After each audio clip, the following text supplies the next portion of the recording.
29e journée de l'Euromillions Basketball League et la rencontre Louvain-Limburg. D'un côté, le coach Nassiri confirmé pour la saison prochaine. De l'autre, Brian Lynch annoncé officiellement à Charleroi. Ce sera le prochain défi de l'Américain. Mais avant cela, il veut finir en beauté, terminer en faisant mieux que la saison passée, c'est-à-dire mieux que la 5e manche des demi-finales des playoffs.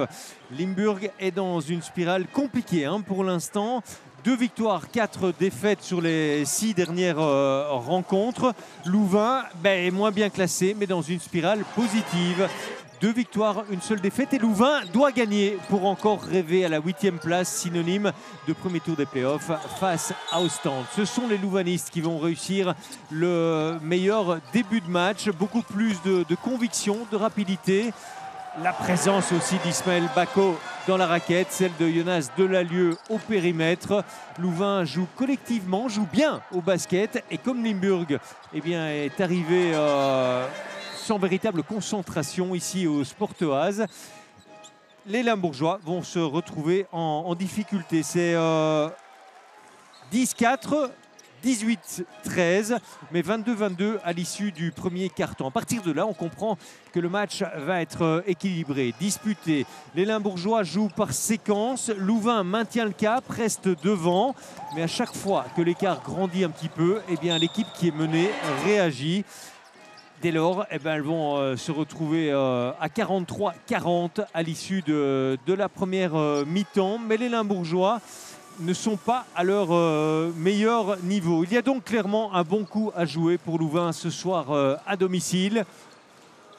Mais le 3e quart-temps va devenir plus compliqué. Certes, Jonas Delalieu inscrit ce panier à l'intérieur, mais globalement, c'est quand même Limburg qui domine ce secteur. Et puis surtout, Louvain connaît des passages à vide en défense. Ça permet à Limburg de faire valoir son jeu, ce jeu très rapide, basé sur la contre-attaque. Limburg va prendre le dessus pour la première fois du match à 45-46.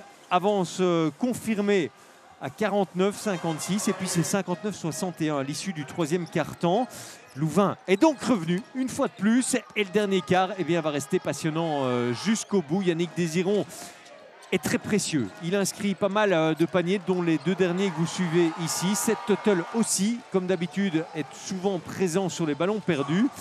Mais les 2 Américains de Louvain, ces 2 arrières, d'un côté Corey Bilberry qui a pris feu à un moment, qui inscrit tous les paniers, va être décisif avant son compatriote. Cet homme, le meneur de Louvain, Corey Miller McIntyre, joueur ultra doué et qui prend ses responsabilités dans la fin de match. C'est lui qui offre la victoire à Louvain, 80-77.